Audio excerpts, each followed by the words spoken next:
Autodesk Inventor 2019 features significant performance improvements in parts, assemblies, and drawings. In the assembly environment, you'll see immediate gains as you zoom, pan, and rotate your model. And there are times when it's helpful to edit your subassemblies in place at the main level. You'll notice considerable time savings as you enter and exit the edit mode. Section views can also come in handy when working on internal portions of your design. Performing a section view on a large assembly in the past may have seemed like a daunting task. This is not a problem in the Inventor 2019 release.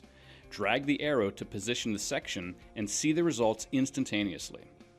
There are several other noteworthy improvements for area selection and selecting component patterns. Rebuild all in switching between positional representations and level of detail. That's just a few of the many enhancements you'll see in assemblies. Now let's take a look at drawings. Creating base and projected views is faster than ever. Navigate view orientation using the view cube and preview changes on the fly. Once the views have been placed, it takes less time to compute them, allowing you to quickly get started on the rest of the drawing. We all know that design and engineering is about change. Modifications to your assembly reflect in the drawing in less time. All the performance enhancements in the Inventor 2019 release have been made so you can get more done in less time.